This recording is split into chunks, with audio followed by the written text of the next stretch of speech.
Good morning everyone. मेरे पे सुंदर खान सर के पीडीएफ से ऐतिहासिक काल के बारे में बताने वाला हूँ। ठीक, इसके बारे में लिखित स्रोत उपलब्ध है और इसे पढ़ा भी जा सकता है। इसके अंतर्गत वैदिक काल से लेकर से अभी तक का समय आता है। ठीक, हिस्टोरिक पीरियड में क्या है, लिखना और पढ़ना दोनों जानते थे। और वैदिक काल से शुरू है और अभी तक उसमें है। हिस्ट्री को कितने तो 3 भागों में बांटा गया है। पुरातात्विक, ठीक, विदेशी यात्रा और साहित्य। पुरातात्विक को 2 में, सिक्का और अभिलेख में। ठीक, और साहित्य को 2, धार्मिक और गैर धार्मिक। धार्मिक को फिर 2 में, ब्राह्मण और गैर ब्राह्मण। ब्राह्मण को 6 में। ठीक, वेद, उपवेद, वेदांग, पुराण, उपनिषद, महाकाव्य। ठीक, ब्राह्मण को के गो 6 गो, मैंने वेद, उपवेद, वेदांग, पुराण, उपनिषद, महाकाव्य। ठीक, गैर ब्राह्मण को 2 गो, जैन और बौद्ध।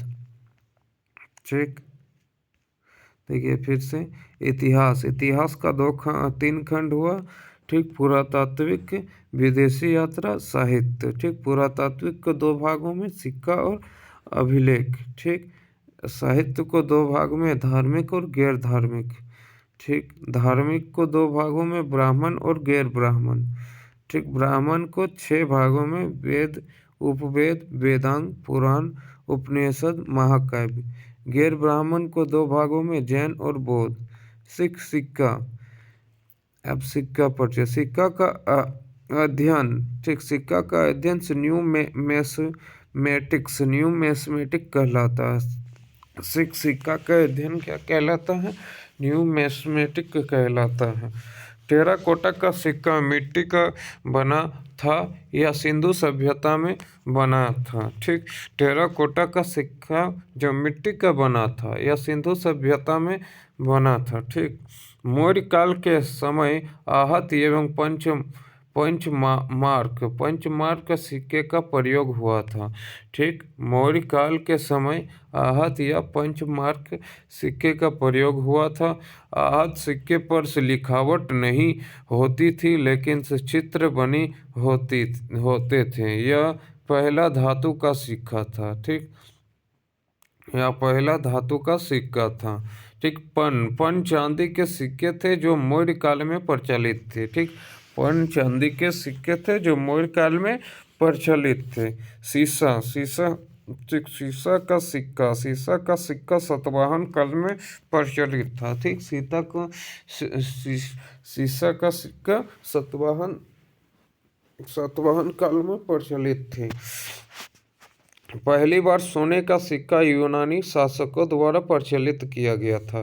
पहली बार सोने का सिक्का यूनानी शासकों द्वारा प्रचलित किया गया था। शुद्ध सोने का सिक्का कुषाण शासकों द्वारा प्रचलित किया गया था। शुद्ध सोने का सिक्का कुषाण शासकों द्वारा प्रचलित किया गया था। सर्वाधिक मात्रा में तथा सबसे ज़्यादा अशुद्ध सोने का सिक्का तो गुप्त काल में प्रयोग हुआ था। इस समय स्कंद गुप्त शासक थे। ठीक, सबसे ज़्यादा अशुद्ध सोना का प्रयोग तो गुप्त काल में। कौन उस टाइम शासन में कौन था, तो स्कंदगुप्त था। ठीक, चांदी का सिक्का गुप्त काल में चंद्रगुप्त द्वितीय विक्रमादित्य के समय प्रचलित था। ठीक, मयूर शैली का सिक्का गुप्त काल में समुद्रगुप्त के समय प्रयोग में लाया गया था। इस सिक्के का प्रचलन गुप्त काल में सर्वाधिक था।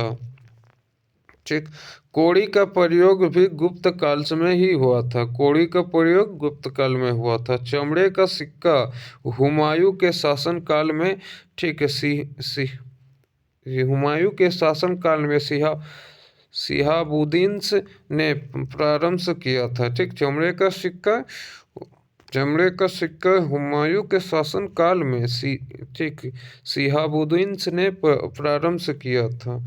रुपए का प्रारंभ शेरशाह सूरी ने किया था। रुपए का प्रारंभ शेरशाह सूरी ने किया था। दाम का प्रारंभ से शेरशाह सूरी ने किया था। दाम का प्रारंभ और रुपए का प्रारंभ शेरशाह सूरी ने किया था। सोने की अस्फी ठीक असरफी का प्रारंभ भी शेरशाह सूरी ने ही किया था।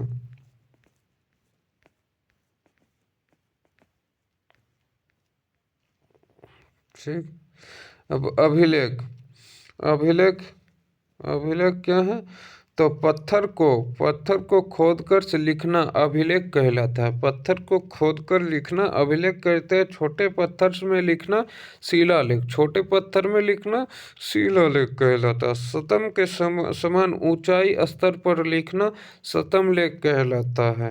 ठीक, शतम पर लिखे शतम लेख। ठीक, अभिलेखों का अध्ययन एपिग्राफी कहलाता है। अभी ठीक, अभिलेखों का अध्ययन एपिग्राफी कहलाता है। प्रमुख अभिलेख विश्व में अभिलेख से लिखने के का प्रारंभ इराक के शासक डेरियस ने किया था। ठीक, पहला अभिलेख बुरुज ठीक बोगजगोई से मिला, जो तुर्की या एशियाई माइनर्स में है। ठीक, हाथी गुम्फा अभिलेख उड़ीसा में। हाथी गुम्फा ठीक अभिलेख कहाँ पर? उड़ीसा में है। इसे कलिंग राजा खारवेल्स ने लिखा था। इसमें कलिंग युद्ध की चर्चा है। युद्ध के समय कलिंग का राजा नंदराज था। ठीक, गंगवंश का था नंदराज। ठीक, ऐहोर अभिलेख राजस्थान में है। ऐहोर अभिलेख कहाँ है? राजस्थान। पुलकेशिन द्वितीय ने हर्षवर्धन पर विजय की चर्चा की है। ऐहोर अभिलेख। जूनागढ़ अभिलेख गुजरात में है। उसमें रुद्रदामन ने सुदर्शन झील की चर्चा है। उस झील को चंद्रगुप्त मौर्य ने बनवाया था। सुदर्शन झील को कौन बनाया था? चंद्रगुप्त मौर्य ने।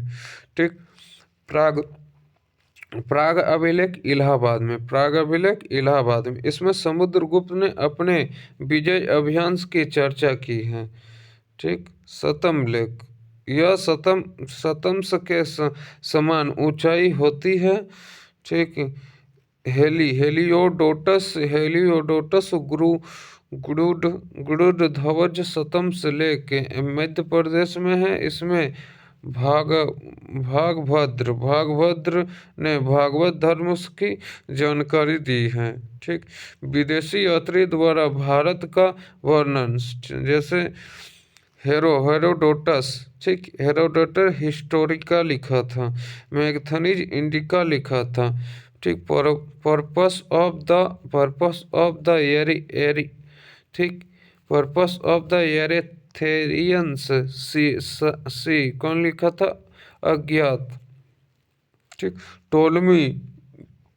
टोलमी ज्योग्राफी लिखा था। ठीक, और पेलिनी ने ठीक नेचुरल हिस्ट्री का पेलिनी लिखा था। अलबरूनी किताबुल हिंद या तहकीत ए हिंद लिखा था। ठीक, मार्को पोलो चीन का यात्री था। फाइयांस फू यू की चंद्रगुप्त द्वितीय के दरबार में आया था। हैनसोंग हर्षवर्धन के शासन काल में आया था। सी यू की पुस्तक लिखा था। तारानाथ कांगयूर ठीक कांगयूर से या तंगयूर लिखा था। फाहियांस फी यू की पुस्तक ठीक 399 ईस्वी में लिखा था। यह पुस्तक चंद्रगुप्त द्वितीय विक्रमादित्य के दरबार में आया था। इसके समय के ठीक भवंश एवं कोड़ी की चर्चा है। ठीक, संयुगन इत सिंह ठीक संयुगन 518 में चीन चीन इसके अपने 300 वर्ष की यात्रा में बौद्ध धर्मों की प्राप्तियां एकत्रित की। हैनसोंग, ठीक। हैनसोंग भी हर्षवर्धन के शासनकाल में आया था। ये सी.यू. की लिखा था 629 ईस्वी में के अंदर, ठीक। इसने नालंदा विश्वविद्यालय में ठीक अध्यक्ष तथा अध्यापन दोनों किया। इसके यात्रियों का राजकुमार कहा जाता है हैनसोंग को, ठीक। ईत सिंह 673 ईस्वी में आया। यह चीनी यात्री था। यह त्रिपिटक की 400 पत्रिका अपनी साथ चीन से लेकर से गया था, ठीक। इब्न बतूता यह मोरक्को का रहने वाला था, ठीक। 7,000 किलोमीटर की यात्रा इसके मोहम्मद बिन तुगलक के दरबार में आया था, ठीक। इब्न बतूता मोहम्मद बिन तुगलक के शासनकाल में आया था और रहिला नामक पुस्तक लिखा था, ठीक। अब्दुल रज़ाक यह फारस का रहने वाला था। यह विजयनगर से साम्राज्य में काल में आया था, ठीक। इसका पुस्तक मतला ए शाहीन, ठीक, मतला ए शाहीन से है, ठीक। यह कृष्णदेवराय के दरबार में आया था, ठीक। अब्दुल रज़ाक कृष्णदेवराय के शासनकाल में आया था। फाहियान 339 में फ़ियूकी लिखे थे पुस्तक। यह चंद्रगुप्त द्वितीय विक्रमादित्य के शासनकाल में आया था।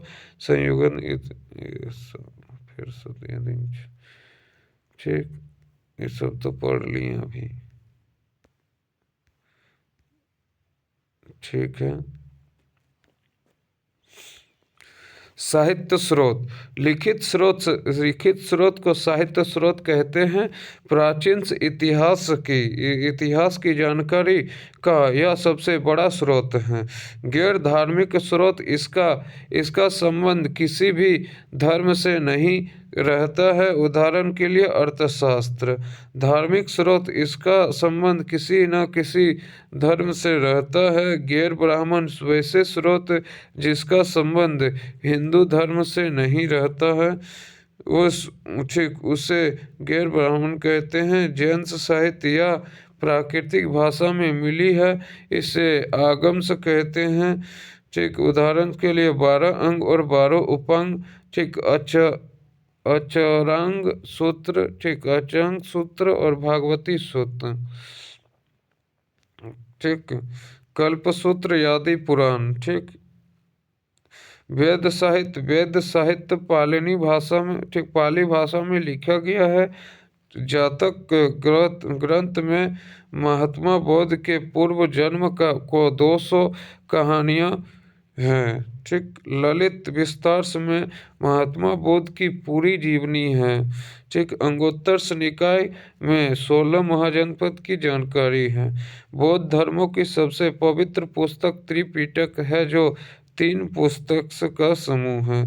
सूत्र पिटक यह सबसे बड़ा पिटक है। इससे बौद्ध धर्मों का इंसाइक्लोपीडिया कहते हैं। सूत्र पिटक को बौद्ध धर्मों का इंसाइक्लोपीडिया कहते हैं, ठीक।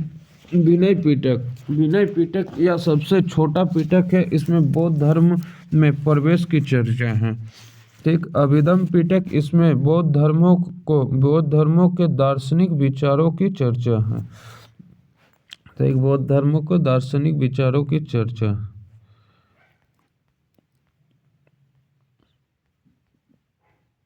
ठीक। ठीक। वेद का सर्वाधिक अर्थ ज्ञान होता है। वेद का सर्वाधिक अर्थ क्या होता है? तो ज्ञान होता है, ठीक।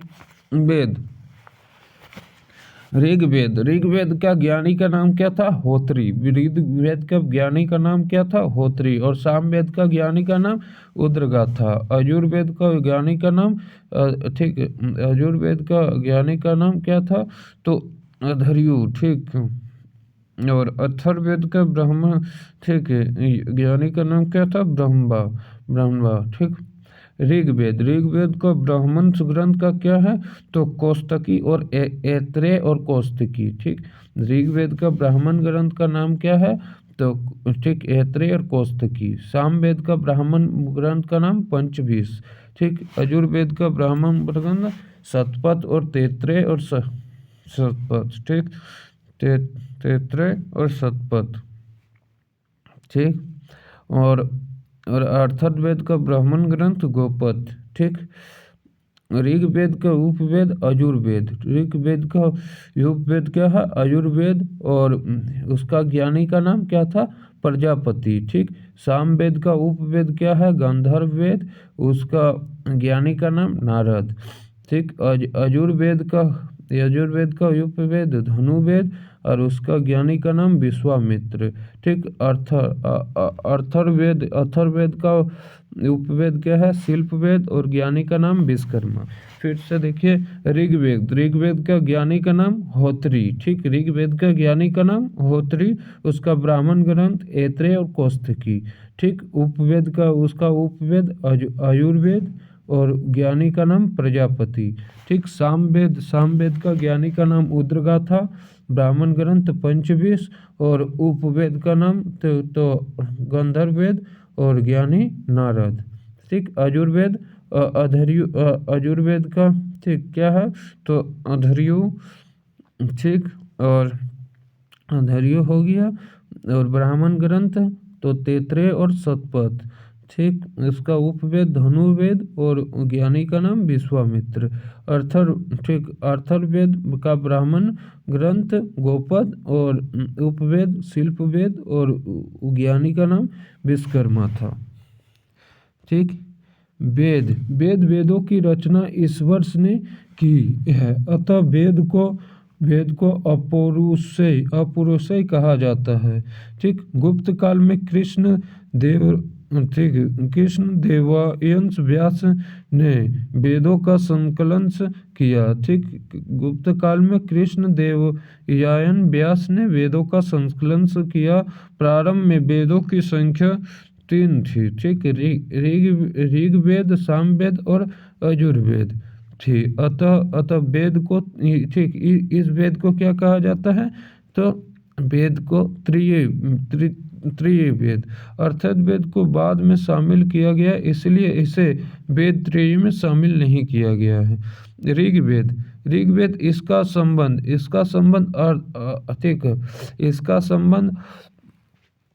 इसका शाब्दिक अर्थ मंत्रों ऋचाओं का संग्रह होता है, ठीक। ऋग्वेद का शाब्दिक अर्थ क्या है? मंत्रों एवं ऋचाओं का संग्रह होता है। इसमें 10 मंडल, ठीक। ऋग्वेद में 10 मंडल, 1028 सूक्त तथा 10,580 ऋचाएँ, ठीक। कहीं पर 400 समथिंग भी देगा, ठीक। ऋचाओं की अधिकता के कारण से ही इसे ऋग्वेद कहते हैं। यह सबसे प्राचीन तथा सबसे बड़ा वेद है। ठीक, इसमें गायत्री मंत्र की चर्चा है जो सूर्य भगवान को समर्पित है। पहली बार शूद्र का प्रयोग ऋग्वेद में हुआ था। ऋग्वेद का दूसरा एवं 7वां मंडल पुराना है क्योंकि इसका संकलन बाद में हुआ था, ठीक। 9वें मंडल में सोम देवता की चर्चा है। ऋग्वेद के ज्ञानी को होत्री कहते हैं। ऋग्वेद का उपवेद आयुर्वेद है। इसमें चिकित्सा की चर्चा है। इसके ज्ञानी प्रजापति है, ठीक। इसके ज्ञानी कौन है? प्रजापति है, ठीक। इसके दशरथ युद्ध की चर्चा है। सामवेद, ठीक।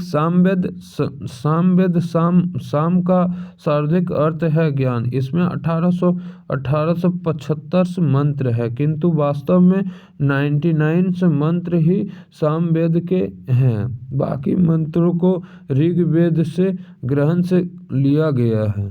सामवेद में भारतीय संगीत के शास्त्र, ठीक, स्वर सा रे ग म प द की चर्चा है। यह संगीत यज्ञ के समय गाए जाते हैं। सामवेद के ज्ञानी के नाम उद्गाथा कहलाते हैं। सामवेद का उपवेद ठीक गंधर्व वेद है। ठीक और ठीक गंधर्व वेद का ज्ञानी का नाम नारद है। ठीक भारतीय संगीत का जनक सामवेद से हुआ है।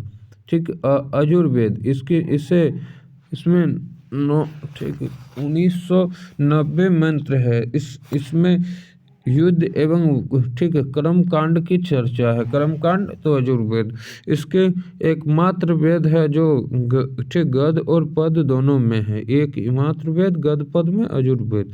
ठीक इसमें दो भाग में बांटा गया है, कृष्ण यजुर्वेद गद और शुक्ल यजुर्वेद पद।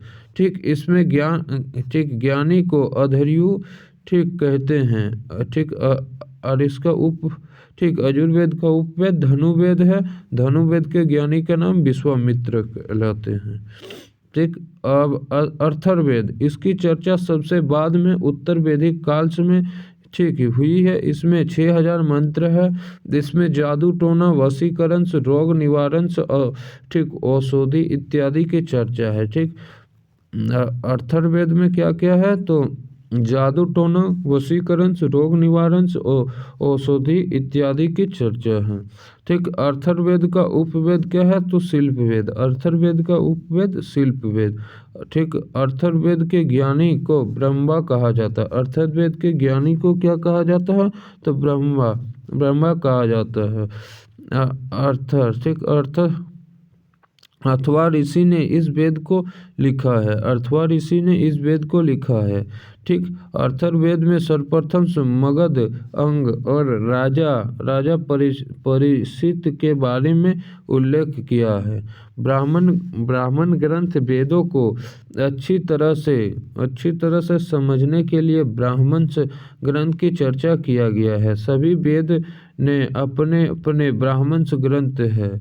ठीक वैदिक काल में जो रव कहा जाता है, गेहूं को गोधून और चावल को ठीक व्रीहि कहा जाता था। ठीक जौ को यव, गेहूं को गोधून और चावल को तो ठीक व्रीहि कहा जाता था। आर्यक वैसी पुस्तक जिसकी रचना जंगल में की गई है उसे आर्यनक कहा जाता है। इसकी संख्या 7 है। ठीक अथर्ववेद को छोड़कर सभी पुस्तक आर्यनक है। अथर्ववेद को छोड़कर सभी पुस्तक आर्यनक है। वेदांग को भली भांति समझने के लिए वेदांग की रचना की गई है। वेदांग की संख्या 6 है। वेदांग की संख्या 6 है। वेदांग की संख्या 6 और वेद की संख्या 4। ठीक बजा जो निसी कुछ ठीक शॉर्टकट ट्रिक क्या है बजाजो निसी कुछ ब से व्याकरण ठीक जो से ज्योतिष और नी से निरुक्त और सी से शिक्षा ठीक कुछ से कल्प छंद। ठीक व्याकरण अष्टाध्यायी पाणिनि। ठीक अष्टाध्यायी पाणिनि। ठीक बेहद व्याकरण क्या है अष्टाध्यायी पाणिनि। ठीक बृहद संहिता ब्राह्मणिक। ठीक ज्योतिष बृहद संहिता। ठीक निरुक्त शास्त्र निरुक्त। ठीक शिक्षा शास्त्र शिक्षा। कल्प शास्त्र कल्प। छंद शास्त्र छंद। निरूप की रचना ठीक यासक मोहम्मद ने किया था। इसका अर्थ भाषा विज्ञान होता है। ठीक गौतम ऋषि ने कल्प की रचना किए थे। कल्पसूत्र की रचना गौतम ऋषि ने किया था। ठीक वेद वेदांग पढ़ने वाले अध्यापक को उपाध्याय कहा जाता था। ठीक वेद वेदांग पढ़ने वाले उसको क्या कहा जाता उपाध्याय कहा जाता था। ठीक बस।